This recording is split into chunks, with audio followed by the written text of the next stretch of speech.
Merci tout le monde. C'est un plaisir effectivement de participer, de faire partie de cette société marocaine d'histoire. Il y a un plaisir de retrouver mes amis membres du bureau et autour de cette réunion Histoire des épidémies. Et donc j'ai eu l'honneur et le plaisir de travailler un peu sur l'histoire du typhus et je tiens à préciser que sincèrement j'ai appris beaucoup de choses en creusant un peu dans l'histoire et que, comme l'a dit le professeur Alaoui, c'est toujours insuffisant de parler de l'histoire de quelque chose, de l'histoire d'une épidémie en 20 minutes ou 25 minutes. Et donc, je vais parler plutôt en introduisant rapidement pour comprendre un peu qu'est-ce que le typhus et après de parler de quelques, c'est-à-dire dates clés au cours de cette maladie, et comme ça a été bien précisé par professeur Alaoui et Sims Modi, c'est qu'on parlait toujours de wabah, mais on ne savait pas parfois, il y avait une confusion quand même par rapport à quel type de maladie était responsable de telle épidémie et de telle mortalité. Alors, typhus, en latin, c'est ça le terme, et typhos en grec, et qui voulait dire un peu la forme neurologique que vous connaissez très bien avec torpeur.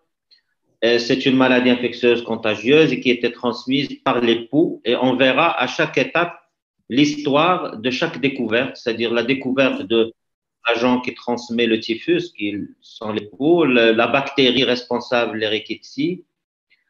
Donc, bien sûr, comme vous le savez très bien, le typhus ou typhus qui concernait essentiellement les gens en situation précaire, immunodéprimés, sous-alimentés, et vous comprendrez bien que ça concernait plutôt les camps militaires, les navires, les prisons, avec une clinique particulièrement sévère, et d'ailleurs le typhus dont on va parler, c'est le typhus historique, parce que je vais faire un petit rappel un peu sur les autres nominations et noms qu'on donne à ce typhus pour ne pas avoir de confusion, est caractérisé par cette éruption caractéristique, cet état de stupeur qui est la complication neurologique redoutable de ce typhus et qui était connu en fait depuis l'Antiquité, mais sa reconnaissance médicale n'était possible qu'au XVe siècle. Alors, rapidement, il y a plusieurs groupes. Les plus connus, c'est la Rickettsia prowazekii. On comprendra l'histoire de cette nomination et qui est responsable de ce typhus épidémique ou historique ou exanthématique, les différentes appellations qu'on peut donner à ce typhus, avec les deux autres qui sont actuellement reconnus de typhus, c'est-à-dire le typhus exanthématique ou historique, le typhus murin et le typhus des broussailles, fièvre fluviatile du Japon. Alors, juste pour vous donner une idée de ce qu'on peut trouver dans la littérature comme nom à ce typhus murin, voilà le typhus bénin d'Australie, des boutiques endémiques, mexicains, nautiques du Nouveau Monde. Et pour le typhus exanthématique, le typhus de l'Ancien Monde, contrairement au murin, le typhus des armées, le typhus des camps, le typhus classique, historique, épidémique, de famine, pétéchiale, donc différentes descriptions pour la même maladie qu'on trouve à chaque fois dans les différents bouquins historiques. Et bien sûr, cette nomination que je dois souligner parce qu'il y a une histoire à cette maladie et que je dois citer à la fin, qui est le typhus résurgent ou maladie de Brill-Zinsser. Alors, j'adopterai le nom de typhus historique qui est dû à cette Rickettsia prowazekii transmise par le pouls du corps, strictement humain. Donc, la contamination, c'est après grattage ou par voie muqueuse, surtout conjonctivale. C'est une maladie endémique qu'on retrouve dans certaines zones du monde jusqu'à maintenant, on verra à la fin, et qui a une clinique très particulière, et comme je l'ai souligné, qui était la plus sévère de toutes les rickettsioses, expliquant un peu le drame que causait cette épidémie qu'on verra au fil du temps depuis l'ère de 430 avant Jésus-Christ, qui est la peste d'Athènes et qui en fait était en partie due au typhus.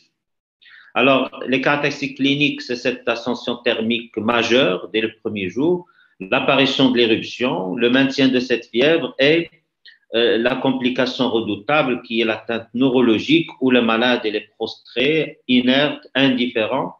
Et on verra ce descriptif dans l'histoire du livre d'Hippocrate, avec ce délire, ce qu'on appelle le délire fébrile, qui est d'abord nocturne puis persistant, ce coma profond de type vigile qui caractérise ce typhus et qui fait tout le pronostic de cette maladie. Pour tout ce qui est traitement et prévention, on verra ça avec l'histoire de ces différentes étapes de typhus. Alors, quelle est maintenant l'histoire du typhus dans l'histoire de l'humanité?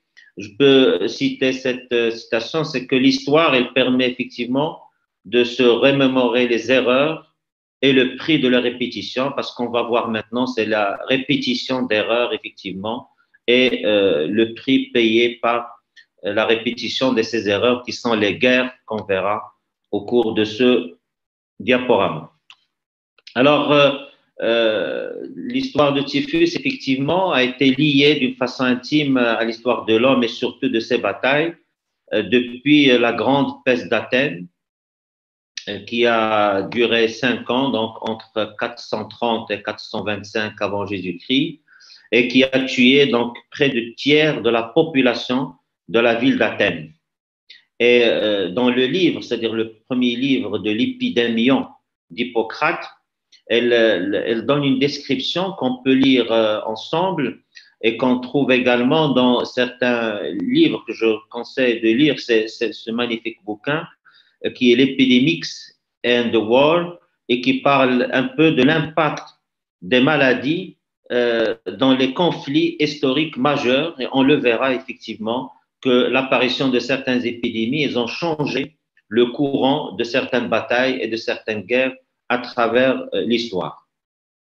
Mais la problématique, et comme ça a été souligné par professeur Alaoui et Sems Modi, c'est qu'il y a un problème de dénomination et que toute maladie, toute épidémie, on l'appelait peste.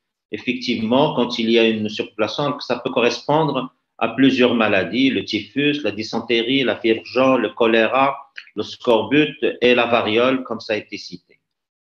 Alors, je ne peux pas parler de l'Antiquité de la Grèce sans parler de la guerre du Péloponnèse, 430 avant Jésus-Christ, et qui était entre l'Athènes et ses alliés, et Sparte et ses alliés, et qui a été emporté par Sparte et qui a connu effectivement cette épidémie de typhus, d'après les historiens, une épidémie qui était dévastatrice et qui a été connue effectivement sous le terme de peste d'Athènes et qui a emporté le périple d'Athènes avec ses 2 fils aînés au cours de cette épidémie.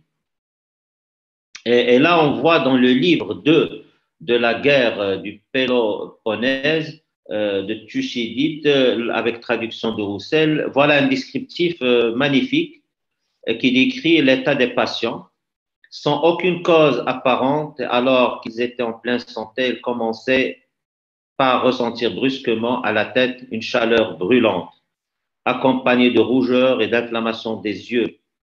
Des parties internes, c'est-à-dire la gorge et la langue, devenaient aussitôt sanguinolentes, la respiration était irrégulière et haleine fétide. C'était ensuite des éternuements avec un roulement de la voix. Bientôt le mal descendait dans la poitrine, provoquant une toux violente. Lorsqu'il atteignait le cœur, des troubles graves se produisaient. Le patient évacuait avec de vives souffrances toutes les espèces d'humeurs bilieuses que les médecins ont distinguées. Puis, dans la plupart des cas, on était pris de spasmes entraînant non plus des vomissements, mais de violentes convulsions. Et là, les malades étaient continuellement torturés par une agitation impossible à calmer et par le manque du sommeil. Donc ça a été le premier descriptif. Et là, ça décrit un peu la gravité de la maladie et la fatalité. Ainsi, la plupart étaient emportés par le feu qui les brûlait intérieurement, soit le 7e, soit le 9e jour, alors qu'il leur restait encore quelques vigueurs. Ou bien, quand on franchissait ce terme, le mal descendait dans les intestins où il provoquait une forte ulcération et de violentes diarrhées, si bien que dans la majorité des cas, on finissait par mourir d'épuisement. La maladie qui se déclarait dans la tête parcourait ainsi tout le corps de haut en bas. Ceux qui avaient échappé au pire se voyaient atteints aux extrémités, leurs organes génitaux, leurs doigts, leurs orteils étaient attaqués de beaucoup et beaucoup ne se rétablissaient qu'après les avoir perdus. Certains devinrent aussi aveugles, quelques-uns se trouvèrent frappés d'amnésie complète dans les jours qui suivirent leur guérison. Ils ne savaient plus qui ils étaient et ne connaissaient plus leurs amis. Alors, ça a été juste première description dans le premier livre de cette guerre et ils avaient établi effectivement dans le même descriptif des critères pour parler plutôt du typhus qui sont le caractère épidémique verno-hivernal, les céphalées violentes, l'éruption maculaire et la létalité importante. Alors, après cette guerre d'avant Jésus-Christ, ou la peste d'Athènes, on a trouvé qu'il y avait quelques descriptions, probablement en rapport avec le typhus, en 1038 à Salerne, en Italie, en 1489, lors du siège espagnol de la ville morte, c'est-à-dire des Berbères venant surtout du nord d'Afrique, cette ville morte de Grenade, on avait retrouvé que les Espagnols, lors de ce siège, ont perdu plus d'hommes par le typhus que par le combat, 3000 au combat et 17 000 hommes morts du typhus. Après, on a remarqué qu'il y a une réapparition de typhus au XVe siècle, peut-être par le changement climatique et par le développement de l'industrie de production croissante de laine avec augmentation de textiles et de vêtements favorisant l'époux. Et on ne peut pas passer cette étape d'histoire sans parler des croisades. Les croisades, effectivement, qui ont connu 8 croisades, comme vous voyez ici, c'est-à-dire les 8 croisades avec leur trajectoire, chacune à part. Et entre la première et la 8e, c'est-à-dire entre 1095 et 1270, qui était la première croisade lancée par le pape Urbain II afin de conquérir Jérusalem. Et ce qu'on peut résumer effectivement, et d'après la plupart des historiens, c'est que les croisés ont perdu plus par la maladie que par les épées et par le combat. Et ça explique que sur les 300 000 quand même croisés qui sont partis pour cette première croisade, il n'y a que 20 000 après 6 ans qui sont rentrés aux portes de Jérusalem, très probablement à cause de ces épidémies de typhus et qui ont retardé même la durée de ces campagnes. Alors, entre le XVIe et le XVIIIe siècle, également a connu plusieurs épidémies de typhus, et ce, toujours à cause des guerres. Et on peut juste citer rapidement les 3 grandes guerres de cette période de XVIe et XVIIIe siècle, qui sont la guerre d'Italie, et qui était cette guerre menée par les souverains français en Italie suite à cette idée de leurs droits héréditaires sur le royaume de Naples et duché de Milan, et qui a connu beaucoup d'épidémies de typhus, avec beaucoup de pertes d'hommes à cause de cette épidémie. La deuxième qu'on peut citer, c'est la Révolution anglaise. Et là, on voit un tableau qui schématise un peu la décapitation de Charles Ier d'Angleterre au XVIIe siècle. Cette révolution anglaise qui était entachée effectivement d'une épidémie de typhus emportant plusieurs citoyens et sans oublier effectivement la guerre des 30 ans qui a duré entre 1618 et 1648 et comme vous le savez très bien, qui a concerné Longchamp en Europe, en Asie, en Amérique et donc et qui a emporté plusieurs soldats. Alors, cette période 16e, 18e siècle a connu effectivement la découverte après à Douai, qui est une commune française qui est située hors de France, par la découverte, comme ça a été cité lors de la première conférence par professeur Alaoui, grâce à la paléomicrobiologie, de découvrir ce germe, cette bactérie, la Rickettsia prowazekii, sur les squelettes de personnes décédées d'épidémies, qui a confirmé l'origine typique de leur mortalité et la présence de Rickettsia prowazekii sur ces squelettes. Alors, après, on a donné à chaque étape un nom à ce typhus en fonction de là où on le découvre ou là où il met beaucoup de dégâts. Et donc, on a commencé par les camps militaires parce qu'on a remarqué effectivement que ça a été une arme, en fait, le typhus, pour tuer les hommes. Et là, lors du siège de Naples par l'armée française, comme je l'ai cité, on a perdu 30 000 hommes quand même en 1528 à cause du typhus. Alors, les autres dates clés de cette période, c'est 1536 où un chercheur, le Girolamo Cardano, qui a nommé le typhus comme Morbus Polycarius et qui a permis de mettre un peu les critères de différenciation de l'éruption, parce qu'elle comptait beaucoup sur la description de l'éruption pour faire la part des choses. Et c'est lui qui a mis déjà en 1536 les différentes caractéristiques entre l'éruption de la rougeole et celle du typhus. Et en 1546, on donnait le nom de Morbus lenticularis par Girolamo Fracastoro, qui est un médecin florentin et qui a publié un livre connu, c'est la De Contagione et Contagiosis Morbisci, et qui a donné la différence cette fois-ci entre l'éruption du typhus et de la peste. En 1556, on trouve un autre nom, c'est le Morbus Hungaricus. Pourquoi? Parce que c'est au cours de la guerre des Balkans contre les Ottomans où le typhus il se fut répandu en Europe par les troupes revenant d'Hongrie.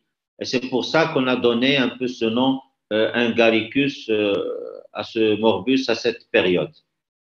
Et enfin, c'est un médecin suisse qui a décrit un peu dans son ouvrage De Febri Casterensi Maligna, un peu la fièvre des camps militaires et qui explique un peu cet impact de typhus sur les militaires quand elles sont sur les campements et qui décime ces troupes sur le campement. Et après, les survivants, effectivement, parce que ça témoigne qu'il y a des survivants de ce typhus et qui vont propager la maladie dans les populations civiles. Deuxième nomination qu'on a donnée, c'est la fièvre des navires ou des vaisseaux, parce que on sait très bien que malgré l'élégance formelle de la marine à voile à cette époque, ça reste toujours un lieu propice pour le développement de cette maladie, surtout que l'hygiène était absente, l'humidité, les eaux qui restaient au fond de la cale et qui forment la marée nautique. Et donc, le fait que les matelots ne se lavaient pas et gardent les vêtements pendant des semaines ou des mois, tout ça représentait quand même un terrain propice pour le développement du typhus. Et on peut dire que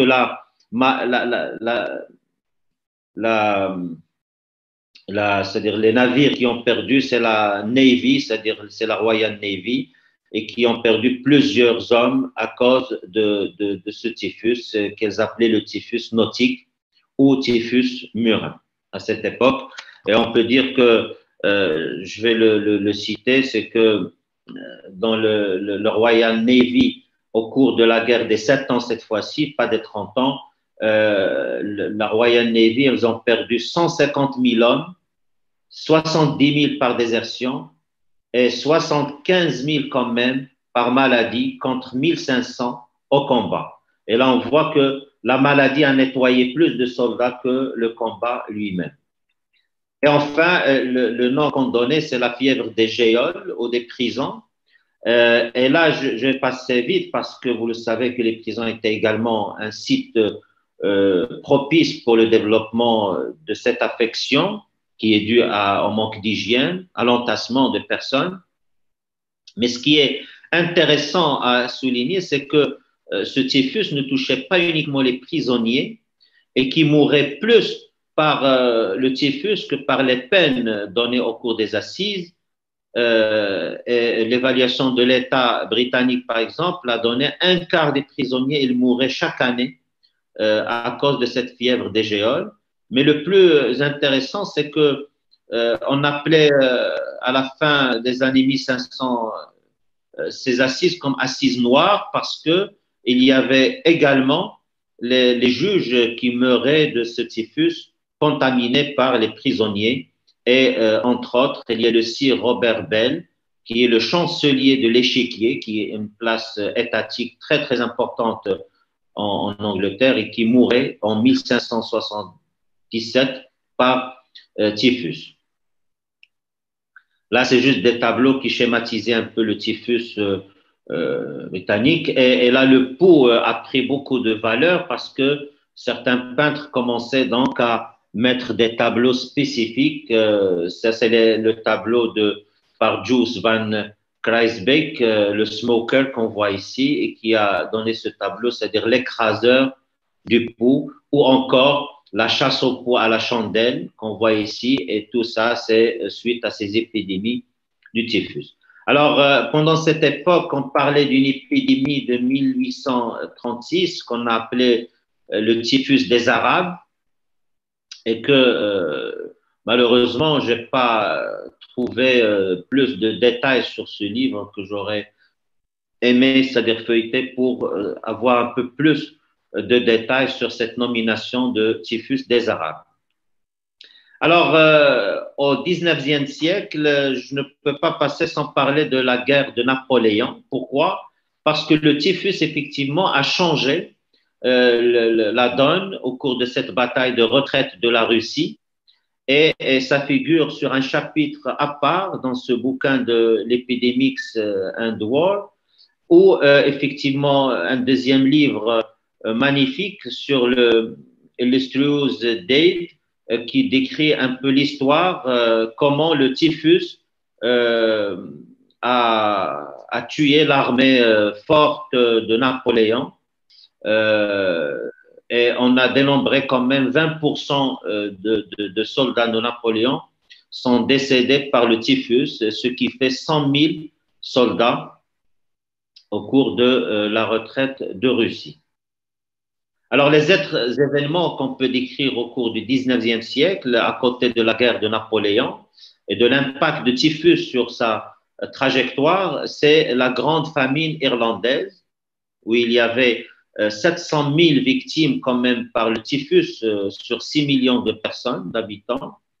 On peut décrire l'Europe centrale, surtout l'Allemagne, avec la propagation d'épidémies de typhus en 1848, et surtout en Amérique, le fils de Franklin Pierce, qu'on voit ici, qui est un grand avocat américain, qui était le 14e président et qui a perdu son fils par le typhus. En France, il n'était pas connu pendant cette période, mais on a connu quand même quelques foyers en Bretagne et à Paris en 1892 par immigration rurale.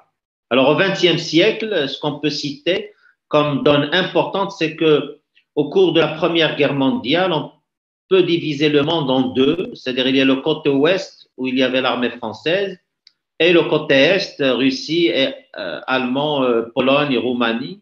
Et le côté ouest, on peut dire qu'il a été plus ou moins préparé pour ces épidémies de typhus parce qu'ils ont mené des campagnes et des zones sanitaires anti-poux basées sur l'épouillage des troupes, les services mobiles de buanderie toilettes et qui a donc évité des drames aux soldats de ce côté ouest, contrairement au côté est. On a dénombré plus de 10 à 40% de mortalité de malades infectés par le typhus. Et on a signalé quand même qu'il y avait beaucoup de mortalité parmi les médecins et les infirmiers pendant cette période qui s'occupaient de ces patients. Alors, une deuxième donne, c'est qu'après la Première Guerre mondiale en Russie, il y avait la guerre civile entre les armées blanches et l'armée rouge, qu'on voit ici, l'armée rouge et l'armée blanche, et qui ont donné des dégâts, 20 à 30 millions et 3 millions de morts une grande partie des civils. Et là, je ne vais pas parler des autres épidémies, mais là, on voit à quel point les Russes avaient donc l'armée rouge qui se moquait un peu de l'armée blanche après la victoire en donnant cette affiche et en disant « Nous avons écrasé les parasites des armées blanches, camarades, maintenant anéantissons le pot. » Elles ont mis le pot en blanc, c'est-à-dire c'est l'ennemi qui était l'armée blanche. Donc, voilà. Alors, la Seconde Guerre mondiale, je peux dire qu'elle a été particulièrement marquée par ces camps de concentration de l'Allemagne nazie, et qu'il fallait souligner effectivement, qui était le siège de ces épidémies. D'ailleurs, alors qu'aux États-Unis, on avait quand même beaucoup de campagnes de sanitaires qui ont limité d'une façon importante le typhus et ont dénombré uniquement 104 cas et aucun décès pendant cette période de la Seconde Guerre mondiale, contrairement à l'Europe centrale et en Allemagne. Et d'ailleurs, quand vous le voyez dans les camps de concentration et les ghettos de Varsovie, on a noté typhus, elle est strictement interdit d'entrer ou de sortir. Et ça a été les camps de concentration des Juifs parce que pour les nazis, tout Juif est source de potentiel de typhus et donc il fallait le mettre dans les camps de concentration et de n'y pas s'approcher. Alors, ces images montrent juste les procédures menées par l'armée américaine pour le contrôle de l'absence de peau dans les avant-embarquements de retour en 1919.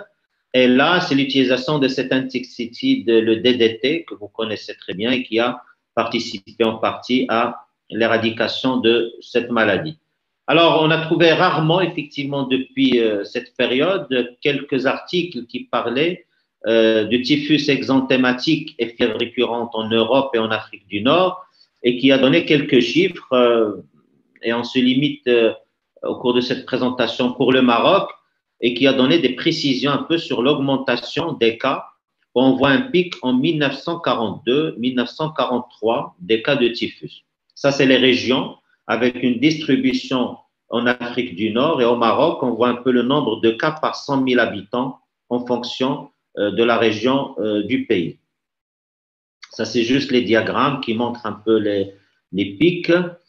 Et ça, c'est la suite un peu depuis 1920 et on revient un peu sur les pics toujours en 1942-43.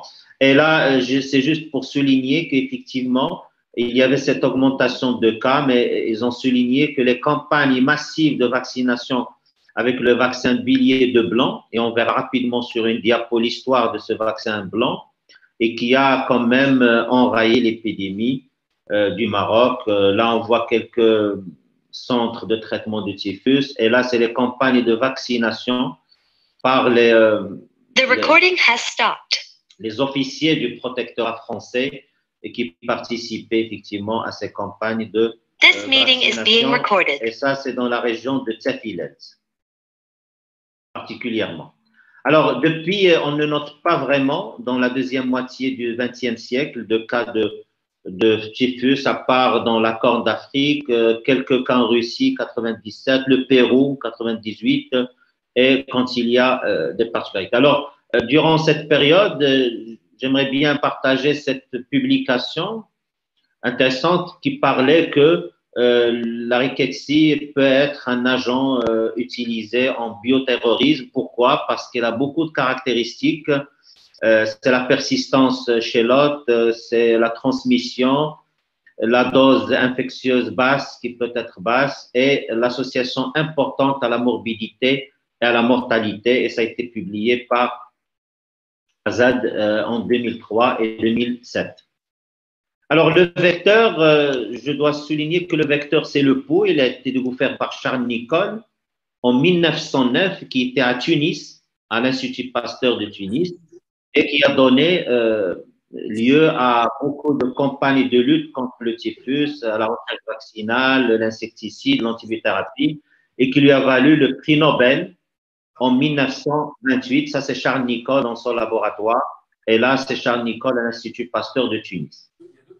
Pour la bactérie, je ne peux pas passer sans citer ricketts. Et c'est ça l'histoire de pourquoi on l'appelle la rickettsiose, parce que c'est Howard Tyler Ricketts qui a découvert la bactérie responsable de typhus. C'est pour ça qu'on lui a donné ce nom Ricketts. C'est pourquoi? Parce qu'elle est morte.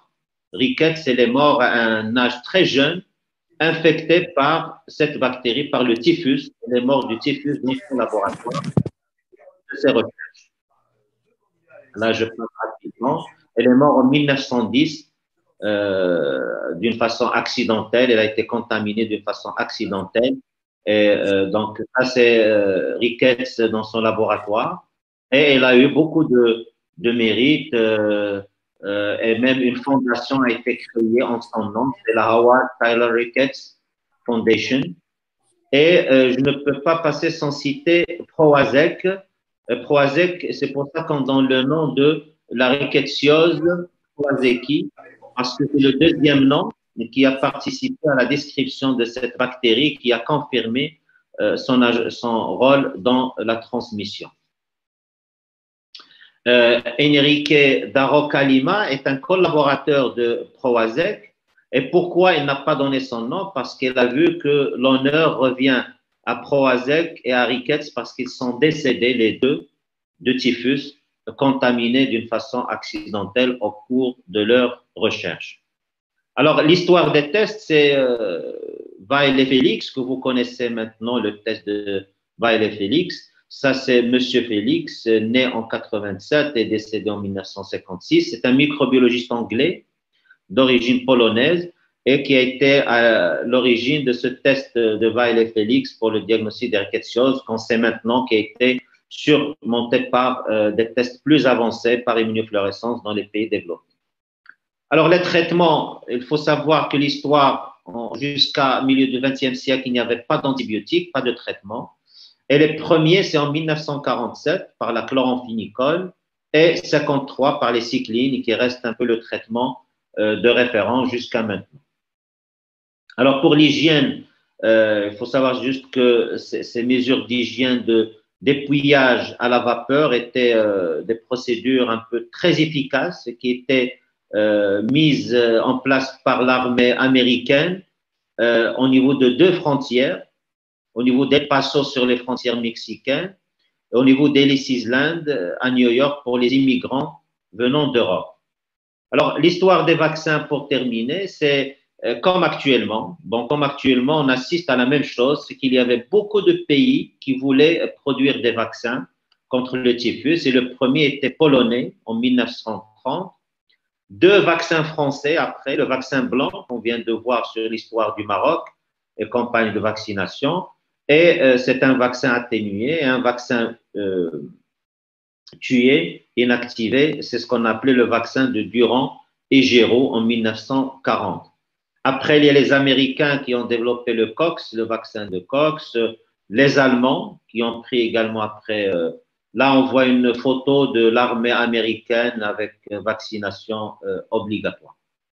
Alors, je termine avec la maladie de Brill-Zinsser, c'est le typhus résurgent et son nom, c'est la même chose que dans la varicelle zona, c'est que l'individu contaminé garde une immunité durable et elle reste porteur de cette rickettsia proazeki et il peut développer dans des situations particulières le typhus résurgent. Sa particularité, c'est que c'est un typhus qui a une létalité bien moindre, beaucoup moindre que le typhus classique. Alors, les premières descriptions étaient, comme on vient de le dire, sur le port américain de New York par les immigrants d'Europe et ça a été décrit par Nathan Edwin Brill qui a donné le nom à cette maladie de Brill en décrivant 221 cas publiés en 1910 de typhus résurgent, chose qui a été confirmée en 1934 par Zinsser. Là, on le voit, Zinsser au cours de la guerre mondiale en tant que soldat américain. C'est une photo en tant que soldat et c'est pour ça qu'on l'appelle actuellement la maladie de Zinsser comme typhus résurgent et depuis plusieurs publications. Donc, je vais passer parce que j'ai dépassé le temps. Et la dernière, c'est-à-dire soit au Canada, en Grande-Bretagne, en nord-américaine. Et la dernière, c'est en France, où on a impliqué un Marocain qui faisait des voyages aller-retour au Maroc, dans la région de Khnisset, et très probablement, on a incriminé ça à un retour de la bactérie. C'est une équipe marseillaise où figurait effectivement Didier Raoult comme auteur de cet article publié en 2012 comme dernier cas de typhus résurgent probable. Je vous remercie.